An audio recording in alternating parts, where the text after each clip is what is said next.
ایک بڑی جنگ ہوگی جس کو حدیث کی کتابوں میں الملحمۃ العظمی کہا گیا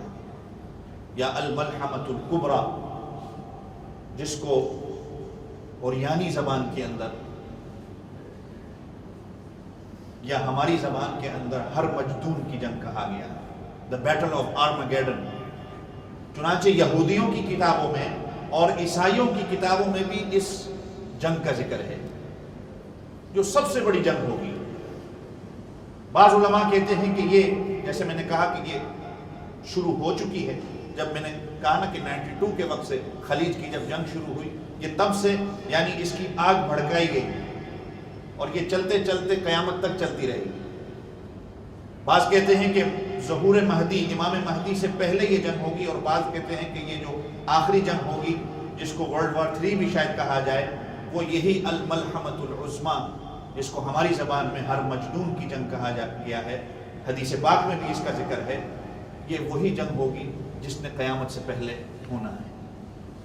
اور وہ اسی خطے میں لڑی جائے گی۔ اس زبان کے اندر ہر مجدون جس کو کہا جاتا ہے، ہر کہتے ہیں اونچی جگہ، اور مجیدو میگیڈو جس کو انگلش میں کہا گیا ہے کہ یہ فلسطین کی ایک وادی ہے، کہ اونچی جگہ فلسطین کے اندر مجیدو یا میگیڈو جو علاقہ ہے، یہاں پر یہ جنگ لڑی جائے گی، اور اتنی زور و شور کی یہ جنگ ہوگی کہ جس کے معنی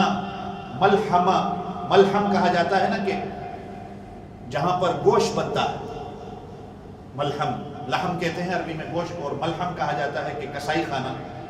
الملحمۃ العظمی یعنی وہ جگہ کہ جہاں پر سب سے زیادہ انسانوں کا قتل عام ہوگا، اور عظیم، جیسے عظیم جنگ ہم کہتے ہیں نا، دوسری جنگ عظیم، پہلی جنگ عظیم، یہ عظیم ہے، لیکن یہ عظمی یعنی اس سے بھی بڑی، گریٹسٹ وار جس کو کہا گیا، یہ اسی خطے میں لڑی جائے گی۔ اور حضور پاک صلی اللہ علیہ وسلم نے فرمایا کہ اس جنگ کے اندر مسلمانوں کو فتح حاصل ہوگی، اور اس فتح کے بعد،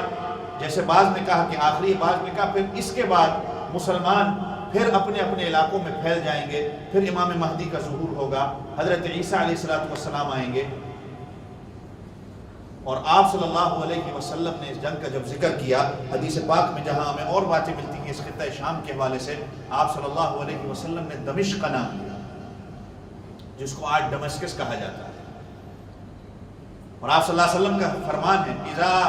فسد اہل الشام فلا خیر فیکم، جب شام کے اندر فساد برپا ہو جائے گا، تم میں سے کسی کے اندر خیر نہیں رہے گی۔ آج یہ راستہ اسی کی طرف ہموار کیا جا رہا ہے۔ یہودی اور عیسائی اس چیز کو سمجھتے ہیں، ان کو اپنی کتابوں کے اندر اس کا ذکر ملتا ہے، اس لیے وہ یہ راستہ پورا ہموار کر رہے ہیں،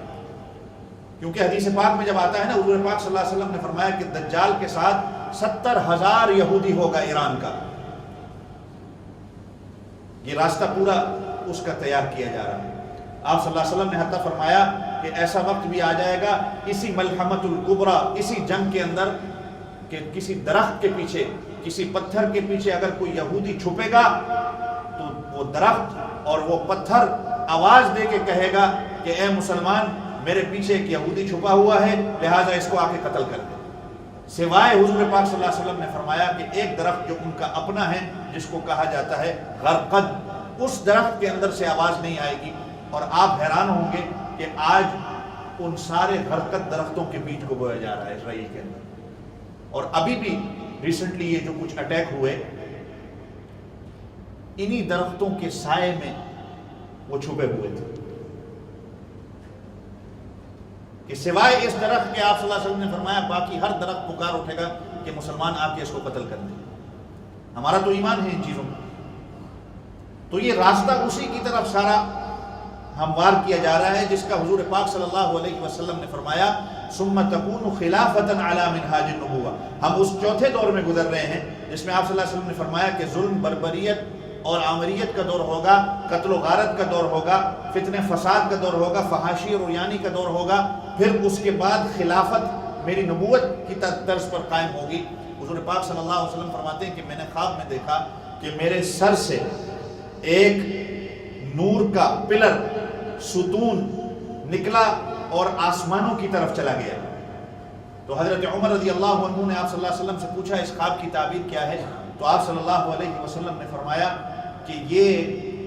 نور جو ہے، یہ جو ستون ہے، یہ شام کے لوگوں کی طرف ہوگا، شام کے لوگوں کا ایمان ہے، یہ پرچھائی ہوگی،